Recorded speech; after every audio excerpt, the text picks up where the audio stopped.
হাজরিন, রাসূলুল্লাহ সাল্লাল্লাহু আলাইহি ওয়াসাল্লাম রাত্রে বিছানায় শুয়ে কি বললেন?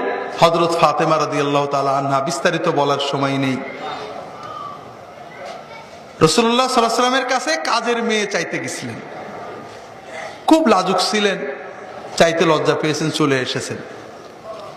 রাত্রে যখন তিনি শুয়ে পড়েছেন, রাসূলুল্লাহ সাল্লাল্লাহু আলাইহি ওয়াসাল্লাম ঘরে আসছেন, নক করেছেন, বসছেন। ফাতেমা, কি জন্য গেছিলে? ফাতেমা লজ্জায় বলতে পারেননি। আলী বলছেন যে সংসারে খুব কষ্ট, দুটো বাচ্চা পরপর হয়েছে, একা হাতে আটা পিষতে হয়, যাতা ঘুরোতে হয়, 2-3 মাইল দূরত্বে পানি নিয়ে আসতে হয়, খুব কষ্ট। আপনার কাছে তো অনেক চাকরা নিয়ে আসছে, যুদ্ধবন্দী, তাদের যদি আপনি একজন দিতেন আমাদের খুব উপকার হতো। রাসূলুল্লাহ সাল্লাল্লাহু আলাইহি ওয়াসাল্লাম বললেন, আমার আসহাবে সুফফার গরিব সাহাবীদেরকে বাদ দিয়ে তোমাকে আমি দিতে পারবো না।